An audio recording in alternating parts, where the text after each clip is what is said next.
Bismillahirrahmanirrahim.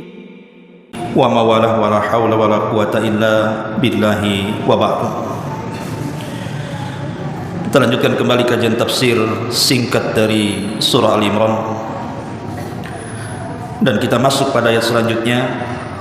A'udzubillahi minasyaitonirrajim. Bismillahirrahmanirrahim. Wa qalat ta'ifatun min ahlil kitab aminu billadzi unzila 'alal ladzina amanu wajhan nahar waqfuru akhirahu la'allahum yarji'un. Wala tu'minu illa liman tabi'a dinakum. Qul inna hudallah an yu'ta ahadum mithla ma utitum aw yuhajukum inda rabbikum.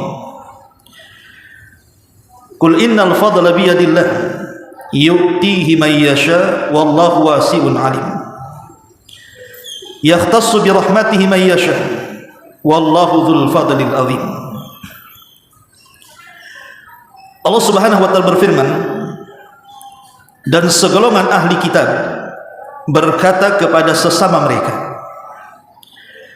berimanlah kalian kepada apa yang diturunkan kepada orang-orang yang beriman di waktu siang hari atau di waktu awal siang, tetapi ingkarilah di akhirnya agar mereka kembali kepada kekafiran. Dan janganlah kamu percaya selain kepada orang-orang yang mengikuti agamamu. Katakan wahai Muhammad kepada mereka, sungguh petunjuk itu hanyalah petunjuk milik Allah.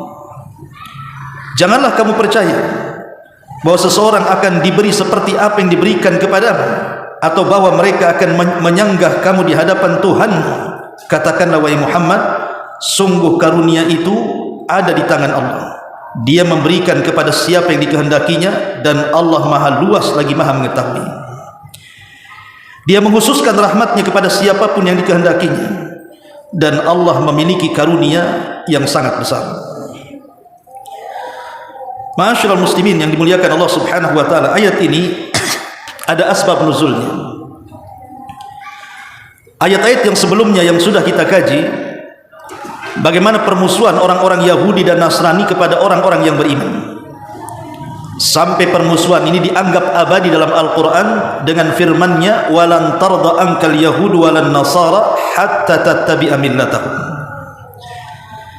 Kalimat lan yang masuk pada fi'lul mudhari', walan tarda, lan di sini litabid, artinya selamanya. Orang-orang Yahudi dan Nasrani itu tidak akan redha dengan kita sampai kita ikut agama mereka. Sehingga karena mereka tidak akan melepas kita kaum muslimin supaya kembali kepada ajaran mereka, maka mereka berusaha membuat makar. Lah salah satunya makar itu digambarkan dalam Quran ini, ayat yang kita akan bahas. Jadi para pembesar Yahudi, dan kita tahu bahwa Yahudi yang ada di kota Madinah itu semua jumlahnya ada 10 kabilah, tetapi yang paling besar itu cuma 3. Pertama Yahudi Bani Qunaiqa, yang kedua Yahudi Bani Nadir, dan yang kedua Yahudi Bani Quraidah. Itu yang paling besar dari kabilah-kabilah Yahudi. Lah ketika Nabi SAW hijrah dari Mekah ke Madinah, banyak orang-orang Yathrib yang kemudian belakangan disebut Madinah itu semua rata-rata masuk Islam dari kalangan Khazraj dan Aus itu, sehingga membuat kecemburuan orang-orang Yahudi terhadap dakwah Nabi SAW. Akhirnya mereka membuat makar. Bagaimana caranya orang-orang Madinah itu tidak percaya dengan Nabi, bahwa ajaran yang dibawa Nabi itu adalah kedustaan, bukan sebuah kebenaran. Mulailah mereka, khususnya para pembesarnya, para pembesar Yahudi ini, mereka rapat bermusyawarah. Bagaimana kalau kita buat makar? Caranya gimana? Kita pura-pura masuk Islam. Jadi kita para pembesar ini kalau bisa nanti besok waktu sholat subuh kita datang kepada Muhammad itu, kemudian kita katakan kita masuk Islam dan kita ikut sholat. Lihat bagaimana orang-orang Yahudi berpura-pura masuk Islam, dan mereka orang-orang munafik dari kalangan Yahudi. Tetapi kemudian kata mereka, nanti di sore hari kita rame-rame murtad lagi. Ya bayangkan, paginya kita pura-pura beriman, solat bersama Nabi SAW, nanti sore hari kita rame-rame keluar dari Islam, supaya orang menyangka bahwa ajaran Muhammad itu tidak benar. Kalau memang benar, kenapa rame-rame masuk Islam? Kenapa pula rame-rame keluar? Dari sini Allah Subhanahu wa taala gambarkan ucapan mereka, wa qalat ta'ifatun min ahlil kitab. Dan berkata sekelompok, tidak semua. Maksudnya sekelompok di sinilah para pembesar Yahudi yang menjadi munafik dari kalangan ahli kitab. Apa kata mereka? Aminu billadzi unzila 'alal ladzina amanu wajhan nahar. Berimanlah kalian kepada apa yang diturunkan kepada orang-orang yang beriman di awal siang saja. Ayo kita rame-rame di awal siang, pagi-pagi datang kepada Muhammad, pura-pura masuk Islam, kemudian kita sholat subuh rame-rame bersama mereka. Tapi kata mereka, wakfuru akhirahum. Tetapi di sore hari rame-rame pula kita keluar, katanya. Alasan mereka apa? La'allahum yarji'un. Agar orang-orang yang telah masuk ke agama Muhammad itu rame-rame murtad, sehingga mereka menyangka bahwa ajaran Muhammad itu tidak benar. Buktinya kami orang Yahudi yang diberikan kitab saja enggak yakin dengan ajaran mereka, apalagi orang-orang musyrik. Tetapi Allah Subhanahu wa taala langsung turunkan bantahan. Apa bantahannya? Wala tu'minu illa liman tabi'a dinakum qul innal huda hudallah. Dan janganlah kalian percaya selain kepada orang-orang yang mengikuti agamamu. Maka di sini Allah langsung turunkan bantahannya. Wahai Muhammad, katakan kepada mereka yang pura-pura masuk Islam kemudian keluar itu, sesungguhnya petunjuk itu hanyalah petunjuk Allah. Yang menentukan petunjuk itu bukan kalian. Bahwa Muhammad sesat, Muhammad tidak benar, Muhammad dusta, bukan kalian. Tapi petunjuk itu petunjuk Allah Subhanahu wa taala. Sebab kalau orang-orang itu betul-betul mendalami Islam, mustahil orang itu keluar dari Islam. Kalau orang-orang betul-betul mendalami Islam, mustahil orang itu keluar dari Islam. Karena Islam itu mengikat. Makanya kita ingat sejarah yang dikeluarkan oleh Imam Al-Bukhari, sebuah dialog yang cukup menarik antara Abi Sufyan dan Raja Herakli. Jadi satu hari Abi Sufyan ini melakukan hiwar, dialog. Ketika itu Abi Sufyan belum masuk Islam, karena Abi Sufyan ini masuk Islam kan setelah Fathu Mekah. Jadi terjadilah dialog antara Herakli dan Abi Sufyan ini. Lah salah satu dialognya adalah perkataan Herakli kepada Abi Sufyan, apakah orang yang masuk ke agama Muhammad itu mereka murtad lagi? Itu pertanyaannya Herakli kepada Abi Sufyan ini. Apakah kemudian mereka itu yaziduna am yanqusun, makin bertambah atau makin berkurang pengikutnya? Kata Abi Sufyan, bal yazidun, bahkan bertambah. Kemudian juga apakah mereka itu yartadun atau tidak? Apa mereka juga murtad atau tidak? Maka kata Abi Sufyan, tidak, bahkan semakin banyak. Lihat kata Herakli membenarkan kenabian Nabi SAW. Dia mengatakan begitulah, wa kadzalikal iman hina tukhalitu basyashatahul qulub, kata dia. Begitulah iman, kalau sudah menghujam dalam hati seseorang, mustahil dia keluar dari hatinya. Ini perkataan Herakli kepada Abi Sufyan. Kan ini Abi Sufyan ini jujur, tidak mungkin dia dusta. Ketika dia ditanya, apakah kemudian ayartadu ahadun suhtatan an dinihi, apakah ada orang yang masuk ke dalam Islam tiba-tiba keluar karena benci Islam? Kata Abi Sufyan, tidak ada. Maka kata Herakli, demi Allah, begitulah iman, kalau sudah menghujam dalam hati tidak mungkin keluar, kecuali orang-orang munafik. Makanya Bilal ibn Rabah radhiyallahu an ketika disiksa oleh Umayyah ibn Khalaf, ma'ruf kisah Bilal kan, bagaimana Bilal itu dibawa ke padang pasir, kemudian diikat di batu yang sangat besar, diterik matahari yang luar biasa, dicambuk, bahkan pencambuknya tidak berhenti kecuali dia yang lelah. Tapi Bilal tidak pernah memuji Lata, Uzza, Manat, Hubal. Yang keluar dari lisannya adalah kalimatut tauhid, ahadul ahad, ahadul ahad. Ketika zaman berlalu, Nabi SAW wafat, kemudian diganti Abu Bakar 2 tahun kemudian Abu Bakar pun wafat. Di zaman Umar ini, Umar mengumpulkan para sahabat senior. Di antaranya di situ ada Khabbab ibn Arat. Bagaimana siksaan yang luar biasa di zaman Nabi SAW yang setiap hari disundut oleh besi panas. Di situ ada Bilal. Dan di situ banyak para sahabat. Jadi Umar ini ceritakan kepada kami, wahai sahabat-sahabatku, pengalaman kalian di masa awal-awal dakwah Nabi SAW. Maksudnya Umar ini supaya kisah-kisah mereka dijadikan ibrah bagi orang-orang yang sesudahnya. Bagaimana perjuangan orang-orang awal-awal itu? Karena orang akhir-akhir ini kadang-kadang tidak menghargai perjuangan orang awal-awal masalahnya. Bagaimana orang yang awal itu membangun dakwah, setelah tersebar, yang akhir-akhir ini tahu enaknya saja. Lah akhirnya kemudian berceritalah Khabbab ibn Arat bagaimana dulu dibukanya bajunya, rupanya tidak ada satu pun dalam badannya kecuali ada bekas sundutan. Lah Bilal ibn Rabah radhiyallahu anhu ketika itu ditanya, "Ya Bilal, kami tahu bagaimana siksaanmu yang luar biasa di hadapan Umayyah bin Khalaf itu. Bagaimana kau bisa kuat menghadapi siksaan itu? Padahal banyak para sahabat yang tumbang. Banyak para sahabat yang tumbang, akhirnya mereka harus hijrah dari Mekah ke Habasyah. Tidak tahan dengan siksaan orang-orang kafir Quraisy, tapi Bilal tidak hijrah. Bilal tetap saja dia mempertahankan keimanannya. Lihat bagaimana ucapan Bilal. Dia mengatakan, "Khalattu halawatal iman bimararatil adzab, fataghat halawatul iman ala mararatil adzab." Kata Bilal ibn Rabah, saat orang-orang Umayyah bin Khalaf menyiksaku hingga aku akan mati karena siksaan itu, aku berusaha kemudian mencampurkan kelezatan iman yang ada pada hatiku dengan kerasnya siksaan. Rupanya lezatnya iman menguasai aku sehingga aku tidak terasa dengan siksaan azab itu. Lihat ucapan Bilal. Iman kalau sudah menghujam, semua penderitaan akan lewat pada dia.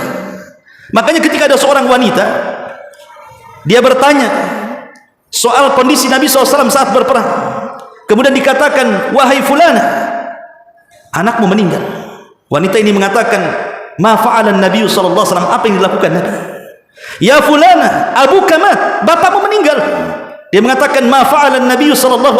Apa yang dilakukan Nabi?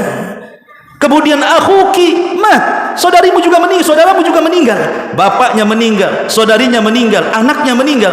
Yang ditanyakan tetap, "Kaifa halun Nabi?" Bagaimana kondisi Nabi? Akhirnya kemudian setelah dijumpakan dia dengan Nabi dan Nabi selamat dalam peperangan itu, maka dia mengatakan, kullu musibatin indaka zalalun." Dia mengatakan, setiap musibah setelah aku melihatmu wahai Rasul, semua jadi ringan, semua jadi hilang. Begitu iman, ikhwan. Iman itu kalau sudah menghujam tidak ada sulit keluar. Makanya iman itulah yang menggerakkan amal. Kalau orang sudah masuk ke iman, tergerak semuanya. Iman itulah yazid, akan terus bertambah dan menggerakkan amal saleh. Makanya kenapa iman itu selalu didahulukan sebelum amal saleh. Wal asri innal insana lafi khusrin illa alladzina amanu. Baru setelah itu wa amilus salihat. Iman dulu baru amal saleh. Karena yang menggerakkan amal saleh itu iman. Termasuk kaki antum datang kemari itu karena iman yang mendorong antum untuk sholat tarawih di sini. Kalau tidak mungkin di rumah saja.